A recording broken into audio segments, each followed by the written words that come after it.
Bismillahirrahmanirrahim. Assalamualaikum warahmatullahi wabarakatuh. Amin ya rabbal alamin. Pertama-tama yang saya hormati dan saya cintai karena Allah Subhanahu wa taala, ada Ibunda Weni Hastutu MKes. Tulisannya mohon maaf. Aduh. Ini kenapa saya minta tolong difotoin isi dari daftar yang dibawa MC, karena kalau ngetik itu rawan salah ya.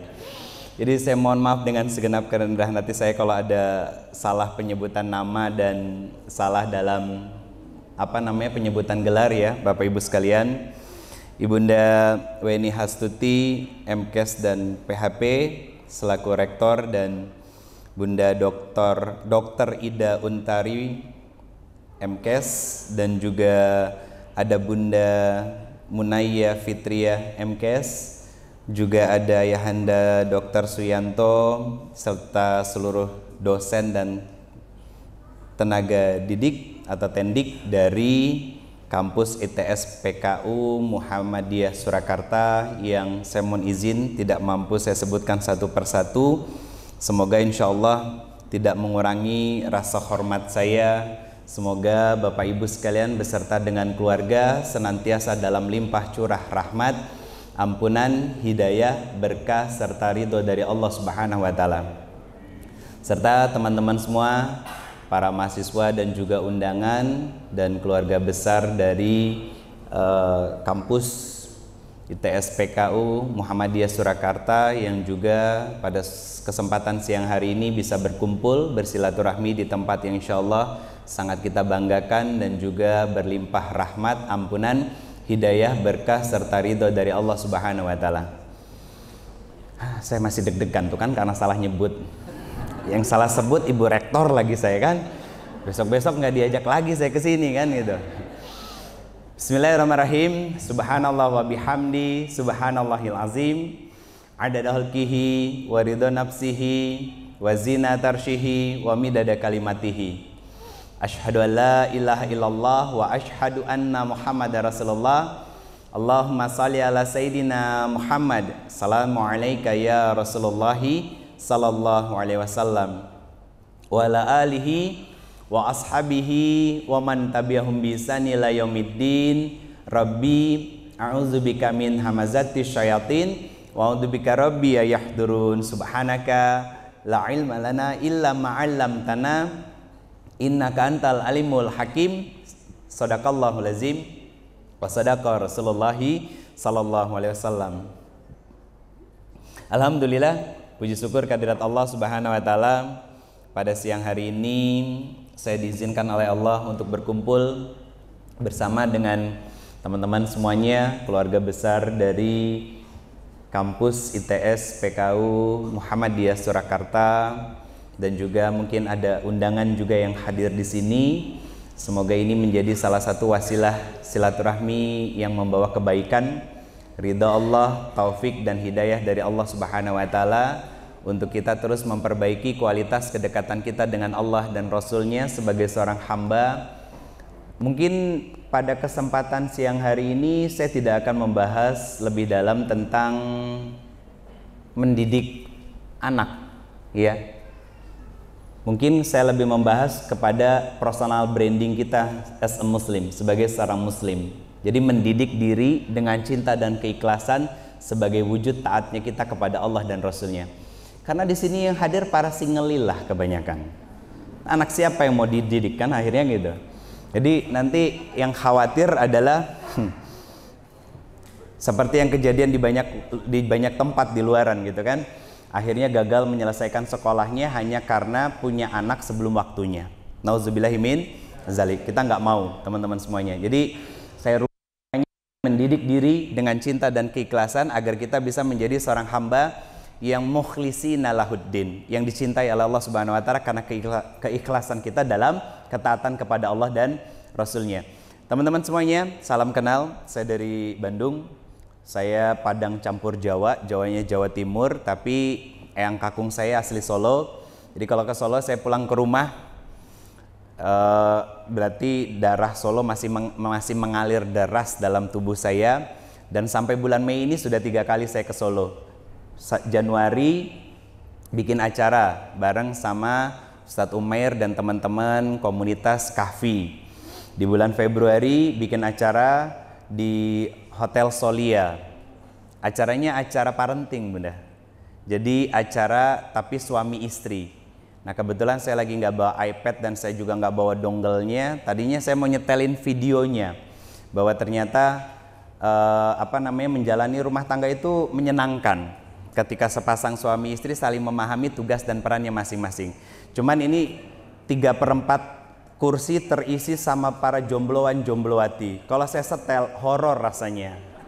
Ya, kasihan gitu. Mau ngusap-ngusap bangku kan nggak enak juga gitu. Tapi kalau sudah berkeluarga ada pasangannya, enak yang diusap ada pasangan kita. Jadi teman-teman semuanya, salam kenal semuanya. Dan alhamdulillah sekarang bulan Mei bisa silaturahmi kembali ke kota leluhur saya dalam kondisi dan keadaan yang insya Allah selalu baik dan terjaga. Tadi ayahanda kita menyebutkan beliau sama saya 11-12, ya alhamdulillah sama-sama laki-laki juga nggak Pak ya, gitu. Teman-teman semua yang dirahmati Allah, saya ingin bercerita tentang 2 hal. Buat teman-teman ada yang sudah pernah nonton film Buya Hamka 1 dan 2? Oke. Ini saya ganti. Ada yang sudah khatam Queen of Tears? Iya. Buya Hamka suaranya, giliran Queen of Tears langsung kenceng semuanya. 16 episode ya film Queen of Tears. Ustadz emang nonton? Iya saya nonton tapi cuma episode 1. Kenapa saya nonton episode 1? Di episode 1 itu buat saya sudah cukup menggambarkan seluruh jalan dari cerita film Queen of Tears itu. Akhirnya saya diskusi sama istri saya. Kenapa saya diskusi sama istri saya? Karena istri saya yang khatam nonton 16 episode. Saya suruh dia nonton karena memang dia hobinya nonton drakor. Kenapa? Saya bisa diskusi sama dia. Apa yang saya diskusikan bukan tentang filmnya, tapi tentang nilai-nilai parenting di dalamnya. Kenapa seorang Hai-In, ini buat nonton pasti ngerti, pasti nyambung ya. Kenapa seorang Hai-In begitu kaku sebagai seorang wanita terhadap Hyun-Woo sebagai seorang suaminya? Tuh kan, yang nggak nonton ya bengong jadinya. Nggak apa-apa. Saya mau ngambil pelajaran doang kok itu. Ini kan karena 3/4 ke belakang ini kan anak muda semua, Bu. Iya, jadi saya mohon izin sebentar sebelum saya bahas film yang satunya. Saya senang nonton film, bahkan film Marvel itu dari Iron Man tahun 2008 sampai terakhir kemarin Endgame tamat saya semuanya. Apa yang saya tonton bukan menikmati filmnya, Bu. Tapi pelajaran apa yang ada di dalam dan apa yang menjadi misi yang dikirimkan oleh para Zionis ini lewat film. Teman-teman ada yang pernah nonton sebelum saya lanjut film yang tadi? Nonton film Spider-Man Far From Home. Musuhnya Mysterio, betul? Ketika nah ini laki-laki nyambung. Biar adil ya. Saya tahu gitu. Dia pas mengeluarkan jurusnya Mysterio, diperhatikan nggak sama teman-teman? Di bagian ada apa? Simbol apa? Illuminati, betul. Ada unsur sataniknya. Terus di film kemarin Doctor Strange, Miss Amerikanya, diceritakan tentang orang tuanya, seorang lesbi. Ngamatin nggak? Atau belum nonton? Itu disisipin sama mereka untuk menghancurkan cara pandang kita bahwa kan itu kan dialog. Dialog itu akan terekam oleh telinga kita dan masuk ke bawah alam sadar kita bahwa seolah-olah kita membenarkan bahwa anak si Miss Amerika ini mengatakan bahwa ayah dan ibunya dengan gambaran 2 orang perempuan yang saling menggandeng tangan, kemudian terbuka portalnya dan ayah ibunya yang merupakan perempuan itu tersedot ke dalam portal itu dan hilang. Karena apa? Karena kekuatan dari si Miss Amerika ini. Itu kan sebuah propaganda yang soft ya sebetulnya, dimasukkan oleh pihak barat untuk mencuci otak-otaknya kita. Nah, saya balik lagi ke Queen of Tears biar yang perempuannya nggak bengong. Nah, kenapa seorang Hai-in bisa begitu kaku dan kerasnya sama suaminya? Punya hutang pengasuhan.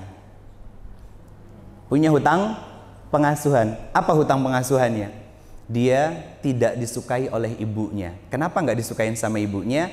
Karena sebab dia kakaknya meninggal saat menolong Hai-in dari tenggelam di arus. Kurang lebih gitu ya sayang ya? Iya, saya nanya sama istri saya kok, yang lainnya heboh. Jadi teman-teman semuanya, ternyata mau disadarin atau enggak, yang mau saya bahas gini. Ini teman-teman semua, mau yang perempuan ataupun yang laki-laki, ya mau iya atau tidak, dari kita semuanya punya sebuah kecenderungan yang namanya hutang pengasuhan dalam diri kita.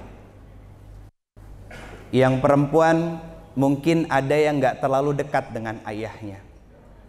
Salah satu ciri ketidakdekatan seorang perempuan dengan ayahnya adalah mudah menerima cinta dari laki-laki biasa. Itu cirinya.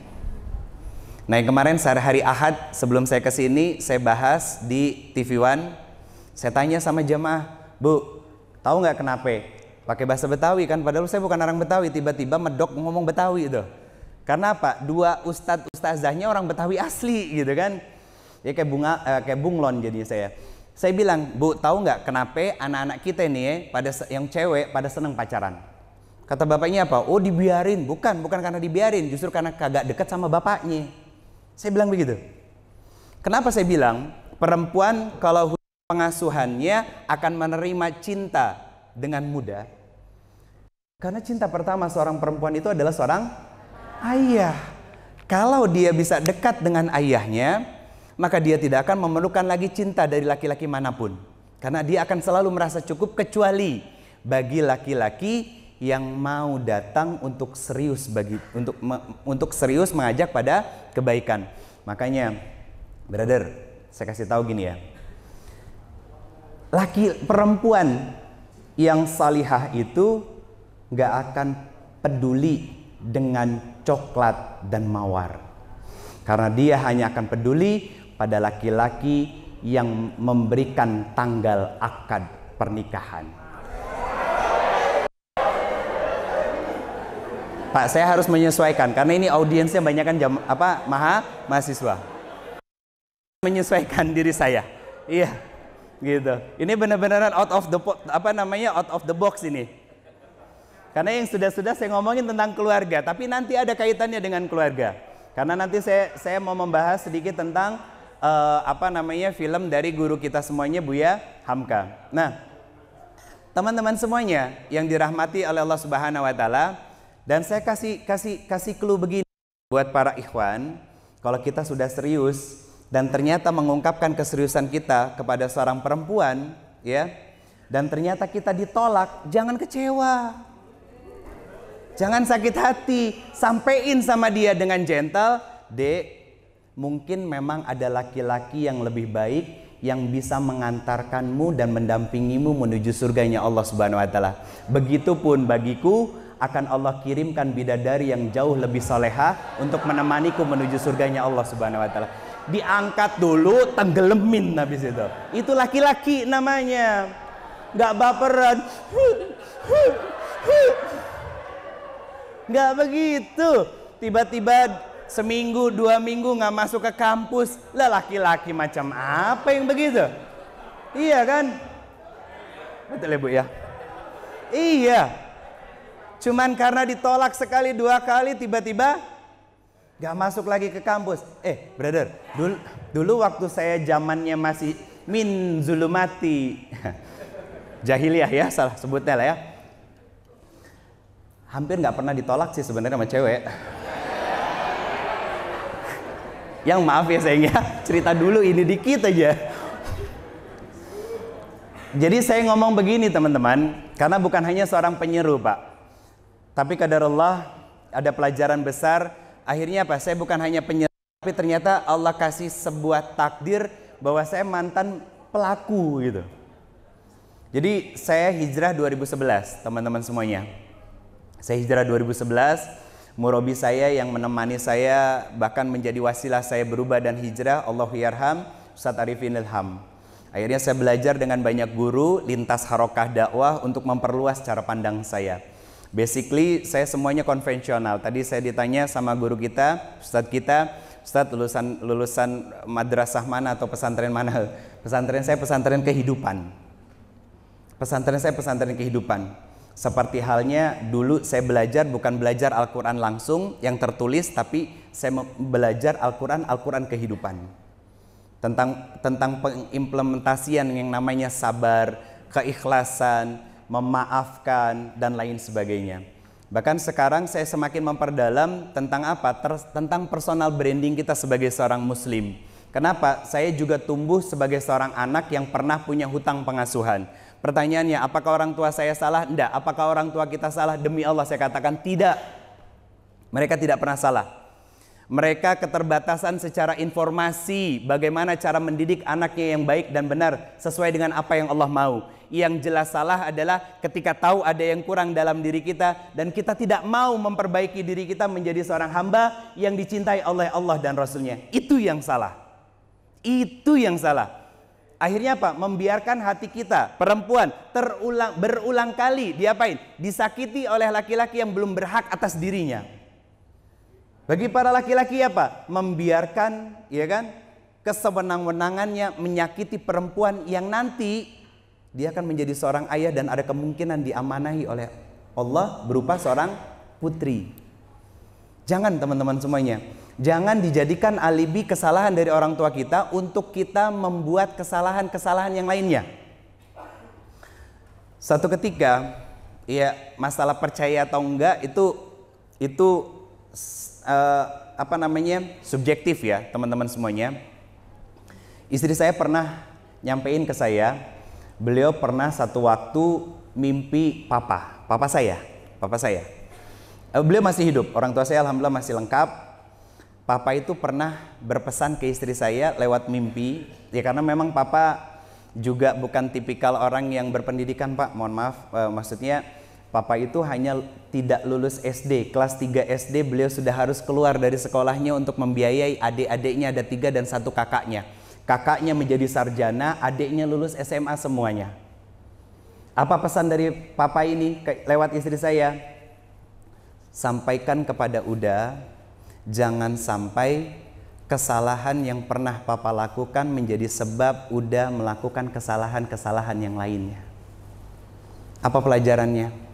Kekurang pahaman orang tua kita dalam mendidik kita jangan sampai menjadi alasan kita berbuat dosa dan kesalahan yang akhirnya dosanya mengalir kepada orang tua kita. Demi Allah jangan. Teman-teman perempuan ya, karena ketidakdekatan dengan ayah jangan sampai menjadi alasan teman-teman menerima dengan mudah cinta laki-laki yang sebetulnya dia wujud dari buaya tapi rambutnya hitam. Iya kan? Assalamualaikum ukhti, kan gitu. Iya kan? Assalamualaikum mbak gitu. Ternyata ngajinya sama ya. Misalkan di Masjid Raya Fatimah gitu kan, atau Masjid Nurul Iman Kalitan dan lain sebagainya. Itu doang yang saya tahu karena pernah ngisi di situ. Selebihnya saya nggak tahu nama masjidnya apa lagi. Jadi karena tahu pernah ngaji di tempat yang sama, ngelihat story-nya gitu. Terus akhirnya diketok lewat DM. Kemudian dengan mudahnya membuka hati hanya untuk laki-laki yang seperti itu, saya katakan demi Allah jangan. Dan juga para laki-laki juga ya, hati-hati dengan kunti berjilbab. Oh adil kan? Saya harus update Bu untuk menyesuaikan dengan kondisi dan keadaan yang ada. Kenapa disebut kunti berjilbab? Ya itu sama, ucapnya apa? Assalamualaikum mas, masya Allah kontennya kok keren-keren ya, gitu kan? Nyentuh hati aku banget, kok tahu ya? Aku tuh lagi baper banget dan ini cocok banget buat aku, pret. Iya, teman-teman, saya katakan demi Allah, jangan sampai ya kesalahan dari orang tua kita dulu membuat kita akhirnya apa? Membuat kesalahan-kesalahan yang berulang dan itu menjadi sebuah circle dosa dalam kehidupan rumah rumah kita, keluarga kita. Begini, teman-teman semuanya, ini yang mau saya sampaikan dan sedikit tadi diskusi kecil di ruang bawah. Sebelum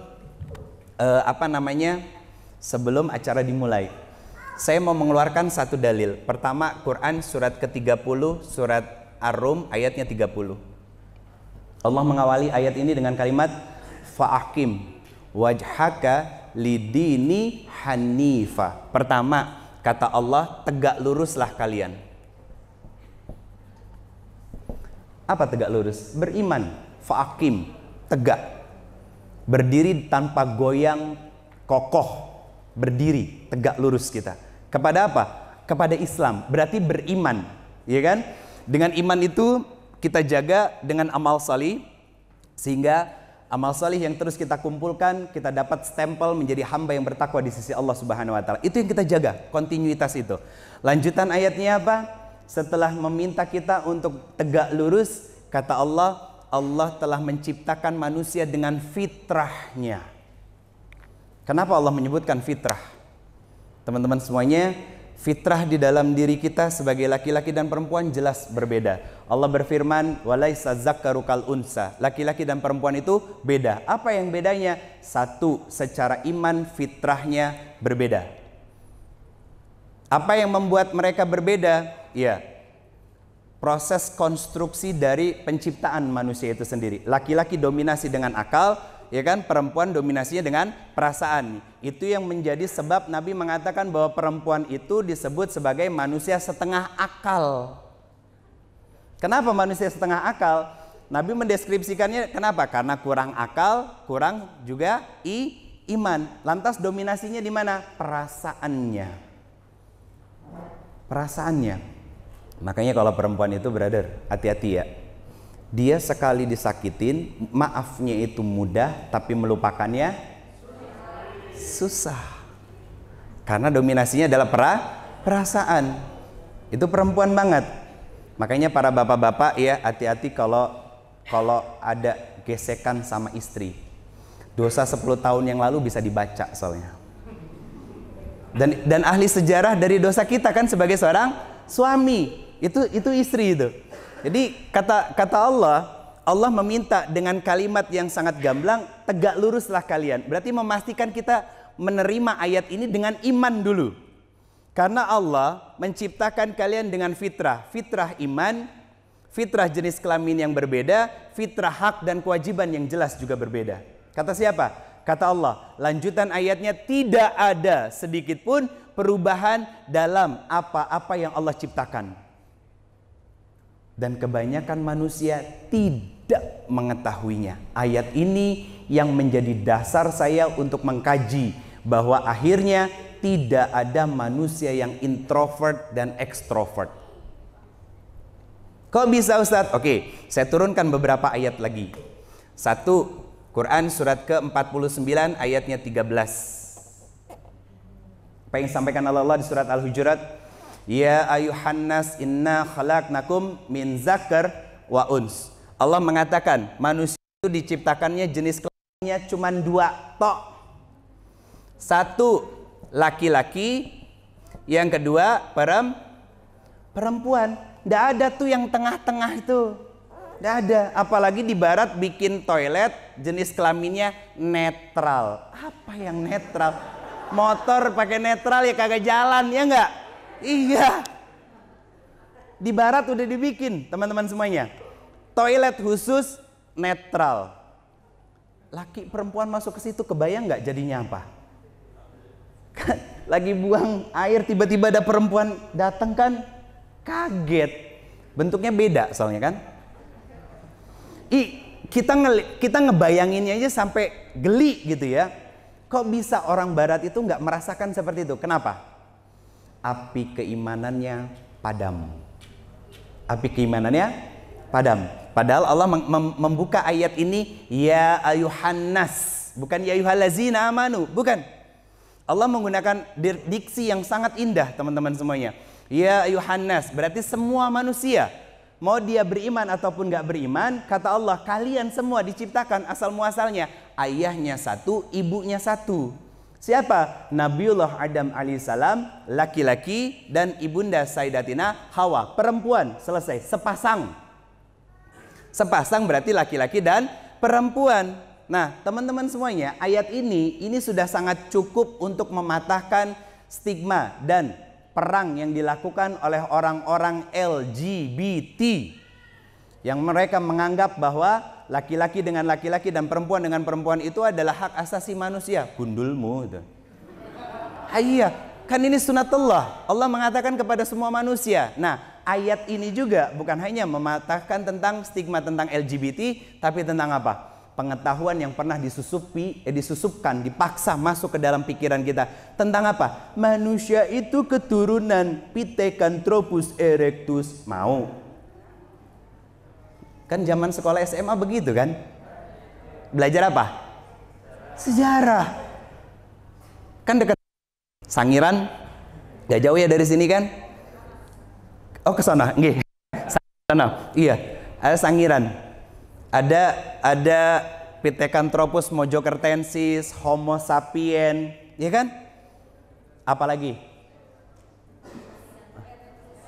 Apa, Bu? Pithecanthropus erectus, apalagi? Dan lain sebagainya lah ya. Dan kita mengiyakan lagi belajar sejarah itu gitu. Dan ayat ini sudah cukup teman-teman semuanya. Untuk apa? Mematahkan. Tentang apa? Tentang paradigma yang salah itu. Nah, saya lanjutkan ayatnya.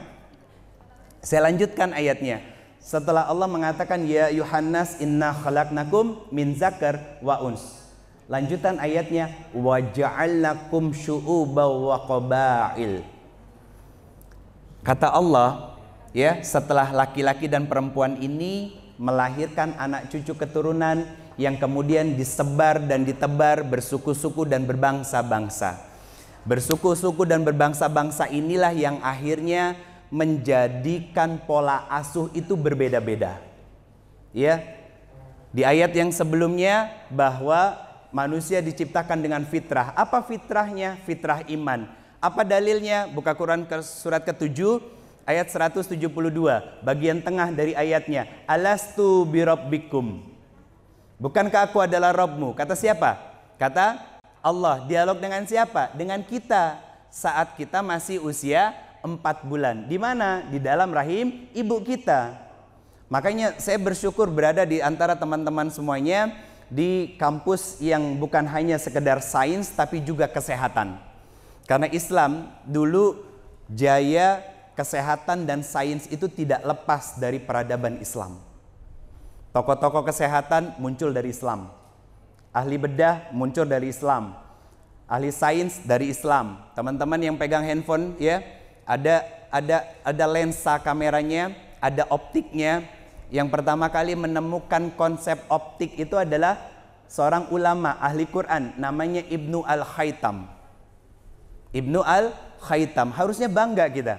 Teman-teman semuanya yang bepergian jarak jauh pakai pesawat, ya kan?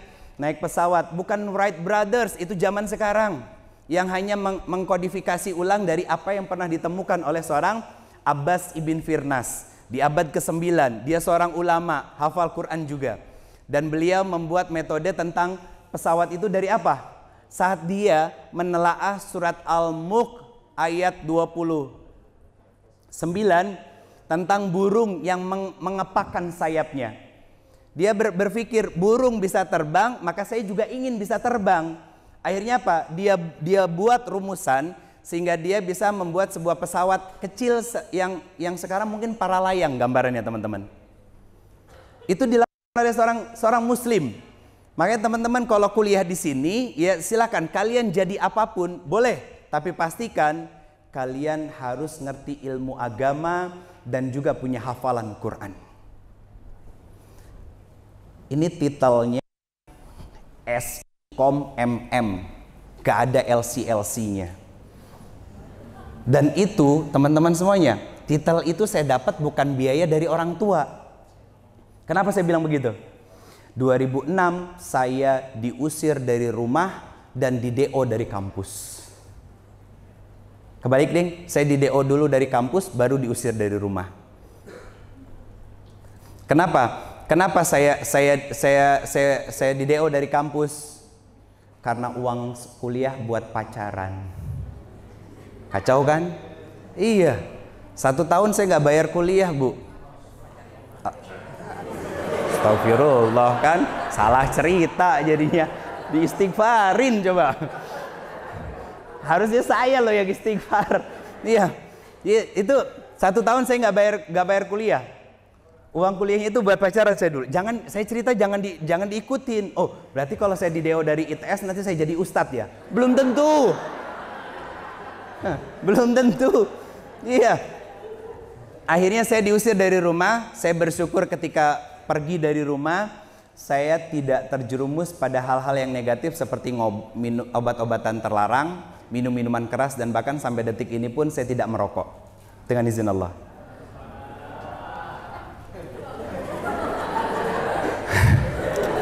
Saya lanjut teman-teman semuanya. Sampai akhirnya saya besar di dunia entertain. 2007 sampai 2009 saya besar di dunia modeling. Kemarin waktu di Magelang ketemu salah satu pimpinan dari Aneka Yes. 2007 saya pernah ikutan seleksi cover boy dulu. Makanya beliau kaget. Pernah karena anak band juga, Bu. Dulu ngedrum. Dulu dipegang band saya dipegang Star Mill untuk jadi opening act kayak Garasi, Kotak, Naf, dan lain sebagainya. Saya merasa punya dunia. Dan sedikit jumawa. Tapi saya bersyukur nakalnya saya sekolahnya selesai. Pakai biaya sendiri. Dan 2 kali saya sekolah, 2 kali nggak diwisuda. Kenapa? Karena saat itu saya sedang keluar kota. Jadwal wisuda, jadwalnya keluar kota. Kan nggak ada wisuda susulan kan? Kenapa? Jadwalnya dikasih untuk yang tahun berikutnya. Saya nggak mau. Saya cuma butuh ijazah. Saya bilang, ijazah mau saya sodorin ke bapak saya bahwa anaknya sudah lulus. Sebagai sebuah pembuktian dan tanggung jawab sebagai siapa? Seorang laki-laki. Sampai akhirnya apa? Dengan izin Allah sekolahkan saya juga ke Singapura 3 bulan untuk menjadi asesor ISO 9001 Total Quality Management. Saya diceritakan tadi sama sama ayahanda kita semuanya bahwa saya pernah bekerja di salah satu perusahaan swasta di Jakarta. Ya, betul. Dan itu saya tinggalkan teman-teman semuanya. Gaji cukup besar, tapi saya tinggalkan. Kenapa? Saya merasa bahwa saya belum punya bekal kalau besok lusa saya meninggal. Itu yang saya kejar. Bahkan ketika saya berhenti resign, yang jadi samsak dari marahnya papa saya adalah istri saya. Jadi saya menikah tahun 2012. Kenal dengan istri bagaimana? Saya kenal di Facebook. Padahal dulunya mantan fuckboy gitu ya. Kenal di Facebook, tapi saya ta'arufnya sama orang tua beliau. Saya ketemu sama beliau silaturahmi, ya. Kemudian khitbah, yang terakhir nikah, dan itu ajib. Kenapa? Pacaran setelah nikah itu jauh lebih nikmat. Dan kita bisa menjaga konsistensi apa? Perasaan kita daripada pacaran. Pacaran semua udah dijor-jorin di depan. Begitu sudah menikah, basi semuanya. Ya. Ada yang curcol itu kayaknya. Beneran, teman-teman semuanya. Jadi saya berharap dari ITS PKU ini bukan hanya lahir orang-orang para cendik pandai dalam hal kecerdasan dan kepintaran, tapi juga mereka terjaga dalam keimanan dan pengetahuan terhadap ilmu agamanya, sehingga dia bisa menjaga fitrah agamanya untuk tetap tegak lurus dan dia tetap bisa menjalani peran kehidupannya. Apapun dan seperti apapun pola asuh orang tua kita, mereka nggak salah demi Allah, teman-teman semuanya. Yang salah adalah ketika kita tahu ada yang salah dalam diri kita dan kita nggak mau memperbaiki itu jelas salah. Makanya kata Allah Subhanahu Wa Taala, wa ja'alnakum syu'uba wa qabail. Kenapa Allah melakukan itu? Tugasnya satu, tujuannya satu, dan itu tujuan besar, lita'arafu, agar kita bisa mengenal diri kita dulu sebelum kita memahami orang lain. Siapa? Minimal diri kita dulu sebagai seorang laki-laki atau perempuan sebelum kita mengenal lebih dalam siapa pasangan kita, yaitu istri dan suami kita. Ketika kita tahu bahwa ada yang salah dalam diri kita dan bisa kita antisipasi, bisa kita perbaiki. Kalau nggak mampu, ajak pasangan kita untuk sama-sama berubah satu sama lain, untuk saling menjadi support, ya, untuk kita berubah jadi lebih baik lagi. Dan saya adalah pelaku itu, teman-teman semuanya. Istri saya ketika dia sekolah adalah korban bullying dari temannya. Dan saya juga punya hutang pengasuhan, karena kami saling sadar, li ta'arofu, saling kenal. Kenal bukan hanya secara fisik, tapi kenal lintas dimensi sampai ke belakang, pola asuh dari orang tua kami. Akhirnya kami saling menguatkan dan saling menyembuhkan satu sama lain. Salah satu ciri orang yang sudah sembuh dari hutang pengasuhan dahulu, dia tidak pernah lagi sedikit pun mengingat kekurangan dan keterbatasan dari pola asuh yang diberikan oleh orang tuanya. Itu kuncinya. Sehingga yang dilihat apa? Ayah saya tidak salah. Dia adalah sebaik-baiknya seorang ayah. Ibunda saya nggak salah. Dengan segala kecerewetannya, itulah caranya dia untuk menjaga saya sebagai seorang anak agar tidak menyimpang dalam kehidupan saya.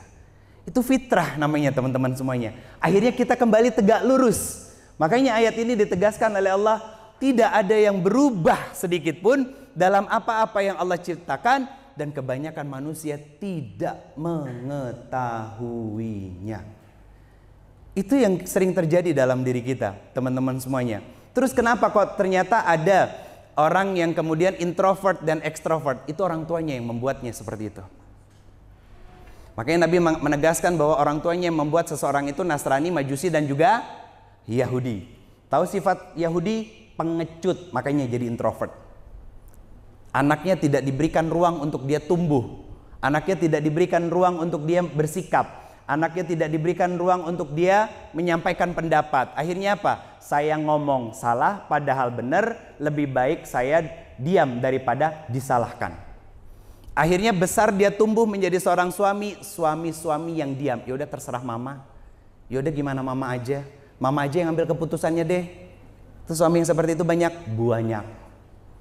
Atau ada juga orang-orang yang ekstrovert yang Masya Allah selalu selalu ingin tampil ke permukaan.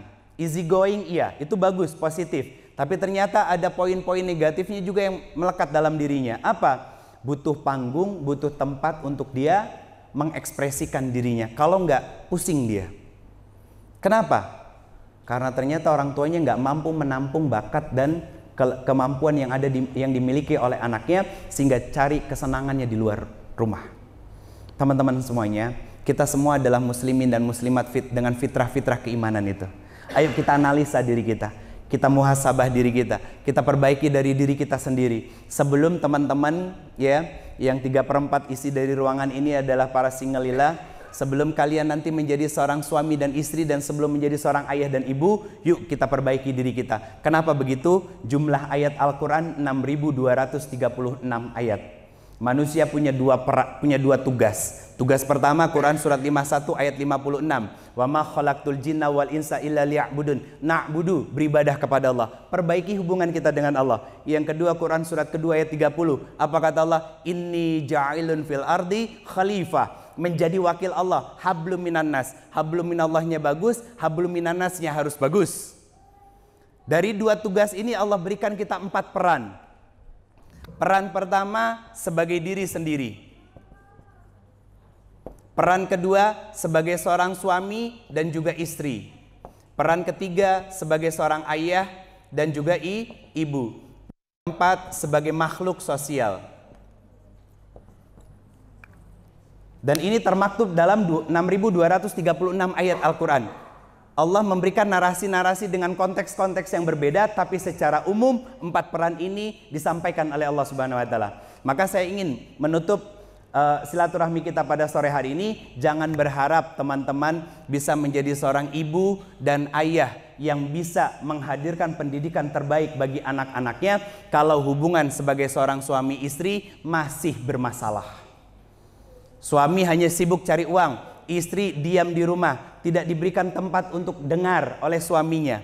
Makanya makanya teman-teman dan para bapak semuanya, Bunda, saya selalu mengarahkan kepada para perempuan untuk apa? Belajarlah jadi wanita yang pintar menghabiskan rizki yang diberikan oleh suaminya.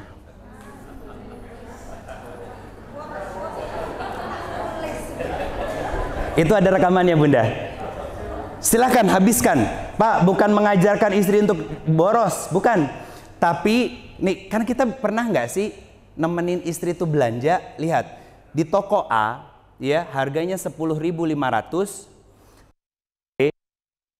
meter harganya 10.000, ya kan? Dia rela untuk balik lagi ke toko yang paling murah. Di mana borosnya? Itu namanya teliti. Karena perempuan ketika dia boros itu untuk kebutuhan rumah tangga. Kalau uangnya habis jangan ditanya kok boros sih dan uang kemarin kok habis. Tinggal lihat, pasti seret rezekinya. Pasti seret rezekinya. Makanya saya selalu berpesan kepada para perempuan, belajarlah untuk menghabiskan uang yang diberikan oleh suami. Kenapa? Ketika seorang istri itu bahagia dan bisa menghabiskan uang yang diberikan oleh suaminya, maka uang itu akan mengundang rizki-rizki yang lainnya. Cocok. Iya Pak, betul. Kan dia bahagia. Kalau bahagia doanya makin melangit kan. Ya Allah, jaga suami saya, lindungi perjalanan dan pulangnya, ya kan? Jauhkan dari kunti-kunti syar'i. Begitu. Para pelakor ya. Dan lain sebagainya itu.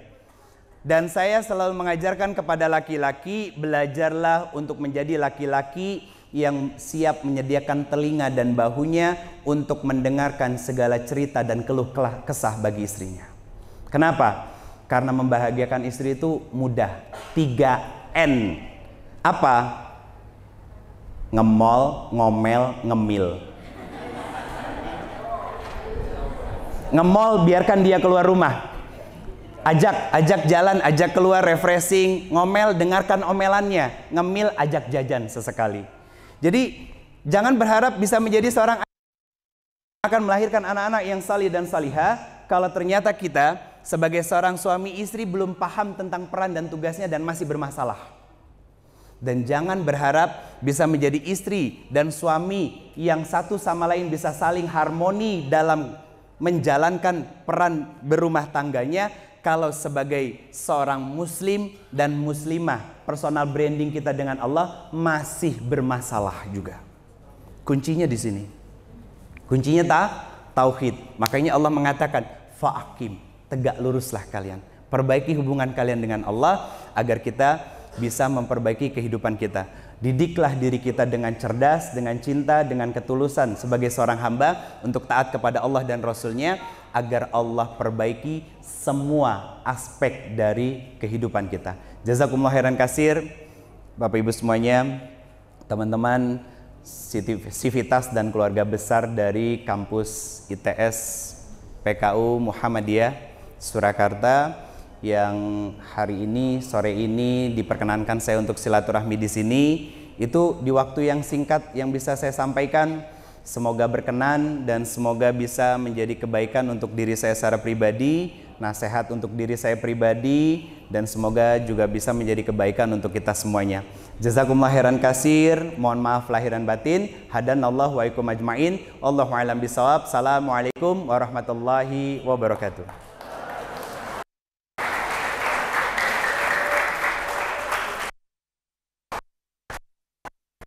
Kami ucapkan terima kasih kepada Ustaz Ridho Febri.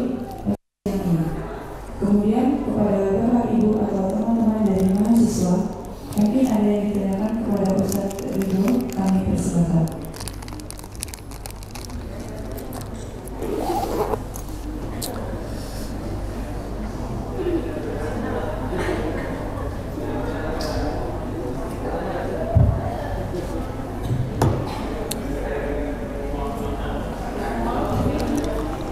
Ada yang mau nanya?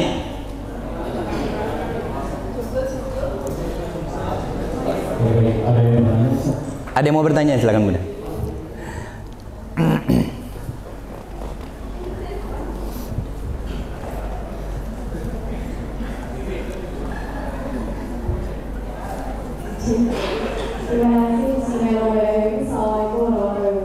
Waalaikumsalam warahmatullahi wabarakatuh.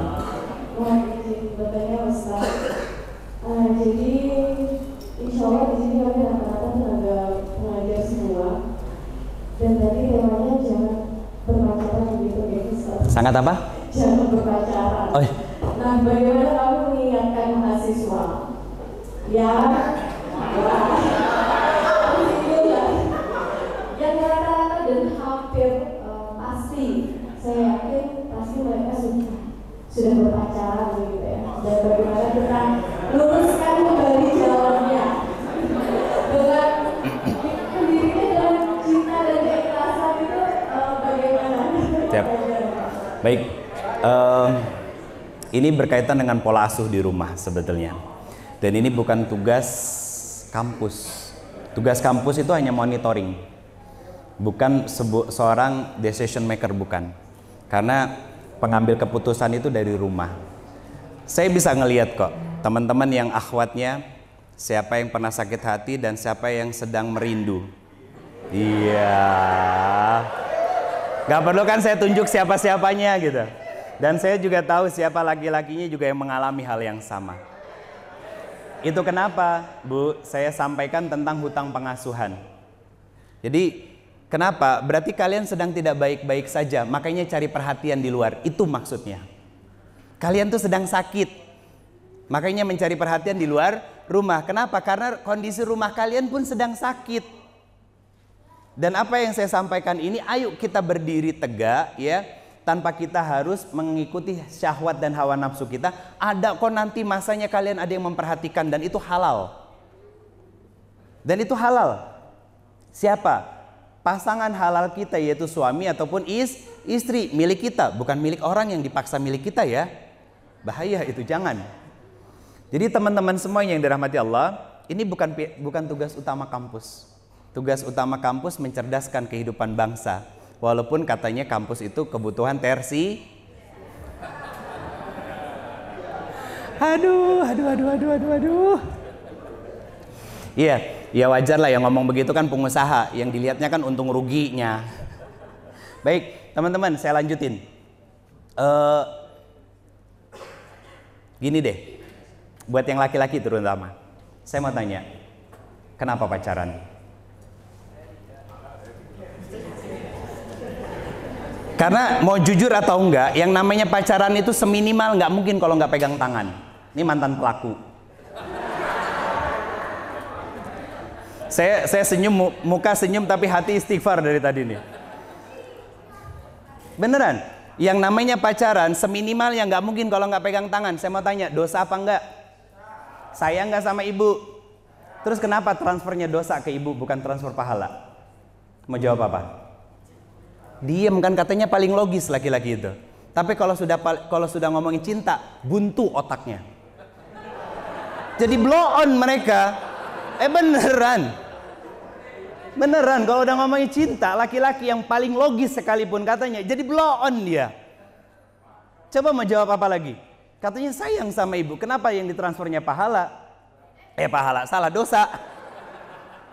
Berarti kan fokus ya. Ya gitu, enaknya Ustadz, mau salah bisa ngeles. Kenapa ditransfernya dosa, teman-teman? Saya mau tanya gini, ada seorang pemuda datang kepada Rasulullah.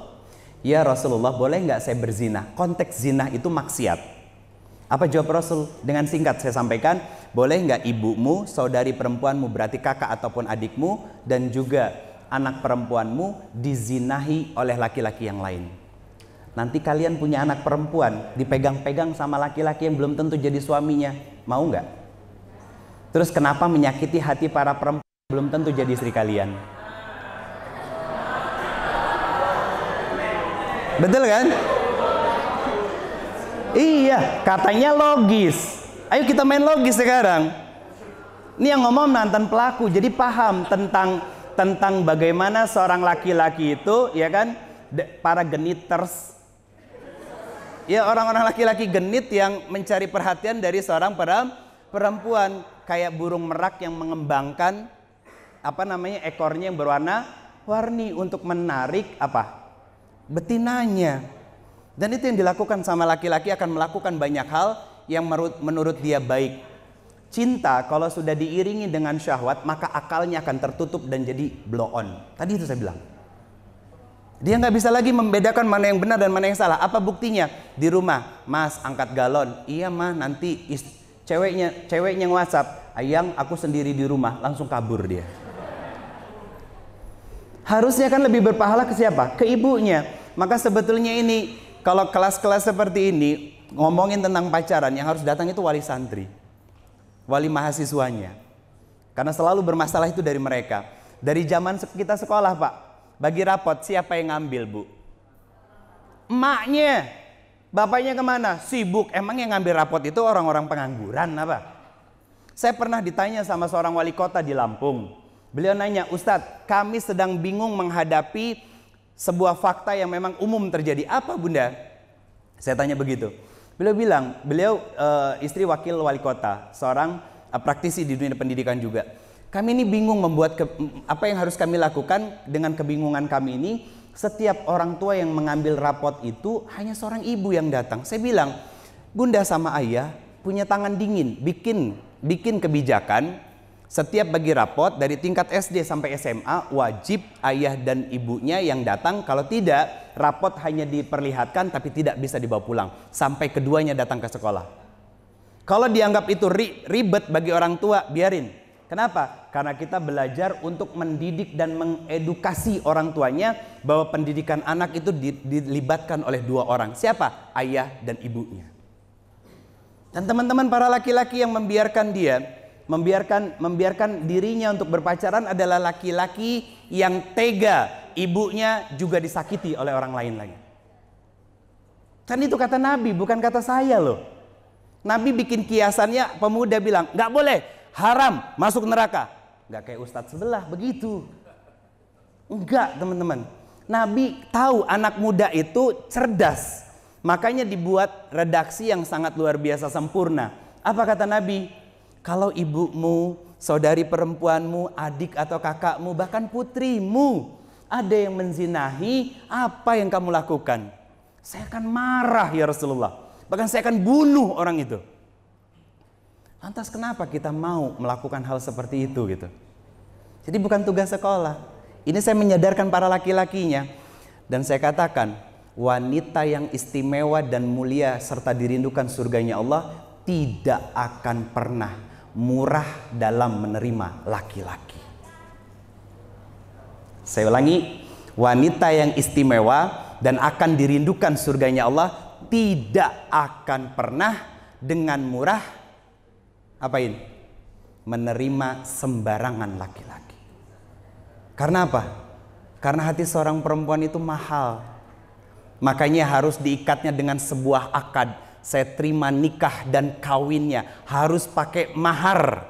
Makanya ikatannya disebut dengan mitsaqan ghaliza, ikatan yang agung, bahkan 3 kata mitsaqan ghaliza ini di dalam Al-Quran. 2 diantaranya, 1 tentang ikatan para nabi ulil amri dan rasul ulil amri dengan Allah Subhanahu wa taala. 1 tentang siapa? Nabi Musa dan Bani Israel yang tambengnya luar biasa itu. 1 lagi berkaitan dengan pernikahan. Jadi nggak sembarangan teman-teman semuanya.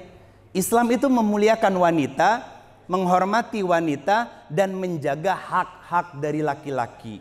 Makanya Allah tidak menggunakan redaksi langsung, dilarang pacaran, haram, masuk neraka, enggak. La taqrabuz zina.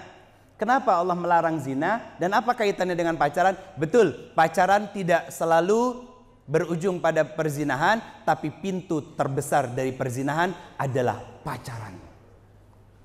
Itu maksud saya.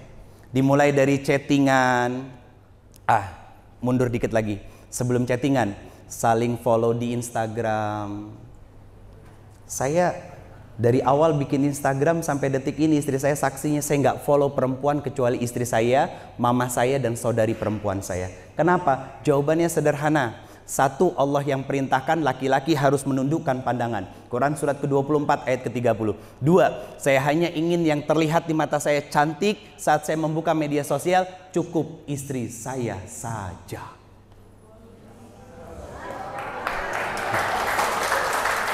Bukan karena ada istri saya ngomong begitu.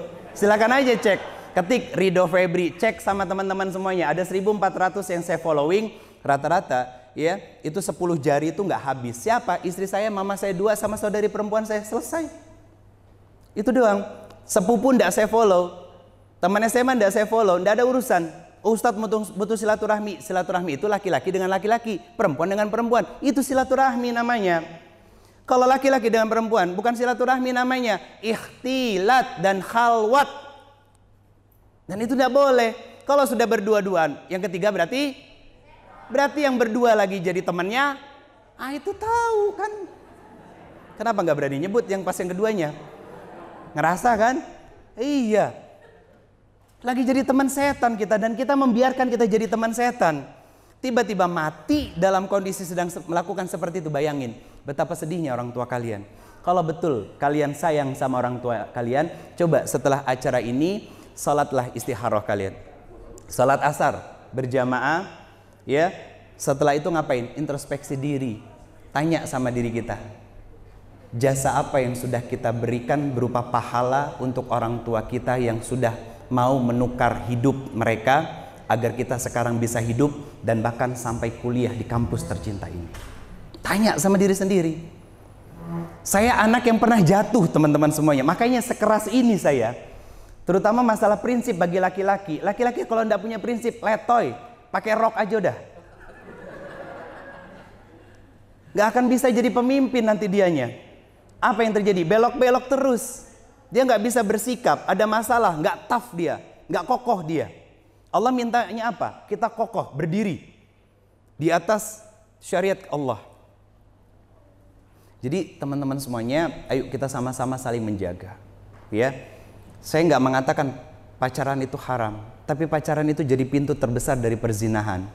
Dari saling mengagumi di media sosial, saling follow, ya kan? Saling like, akhirnya saling melempar komen, Masya Allah, lama-lama ada gambar love-nya. Masuk ke DM, Assalamualaikum Mbak, Assalamualaikum Mas, ya. Ngobrol, chattingan, tukar informasi, gitu kan. Akhirnya apa? Tukeran nomor WhatsApp, ketemuan, janjian, motoran, boncengan, kemudian nongkrong di kafe dan lain sebagainya. Demi Allah, setelah itu berdua-duaan dalam sebuah kamar, tutumpakan. Akhirnya terjadi perzinahan. Medal Sundanya. Mohon maaf. Akhirnya itu yang terjadi. Nah sekarang kalau sudah terjadi seperti itu, kayak kasus Vina, ya, terlepas dari apa dan bagaimana di belakangnya saya nggak peduli, ya kan. Cuman yang rusak pasti selalu nama baik keluarga. Pertanyaan saya, apakah kalian mau mempermalukan keluarga kita, merusak nama baiknya? Apakah itu yang ingin kita bayar kepada orang tua kita yang sudah memberikan tetesan keringat, air mata, dan bahkan ibu kita melahirkan, dan tidak sedikit darah yang harus keluar dari tempat di mana kita keluar dari rahimnya? Coba pikirkan itu baik-baik kalau kita sayang sama orang tua kita. Allahu a'lam bishawab. Jazakumullah khairan katsir. Makasih banyak teman-teman semuanya. Saya sudah di-warningin terus karena waktunya terbatas, sangat terbatas sekali. Alhamdulillah ala kulli hal. Allah beri rezeki yang sangat luar biasa bisa silaturahmi dengan teman-teman semuanya. Semoga ini bisa menginspirasi dan jadi sebuah kebaikan. Dan semoga Allah memaafkan diri saya, menerima ini menjadi sebuah pahala dan kebaikan untuk saya dan juga keluarga. Doakan saya beserta dengan keluarga, semoga selalu Allah jaga, Allah pelihara. Karena kalau ngedengar dari cerita istri saya, teteh enak ya jadi istri ustadz, selalu dibimbing sama ustadz. Pret. Belum tahu kalau ujian jadi istri ustadz lebih besar ya sayang ya. Gitu. Jadi doakan kami selalu ya Pak ya, Bunda semuanya. Semoga sehat afiat juga, selalu istiqomah dan sakinah beserta dengan keluarga, selalu diberikan kekuatan untuk mencerdaskan kehidupan bangsa yang sesungguhnya di kampus tercinta ini. Jazakumullah khairan katsir, hadanallahu wa iyyakum ajmain. Allahu a'lam bishawab. Assalamualaikum warahmatullahi wabarakatuh.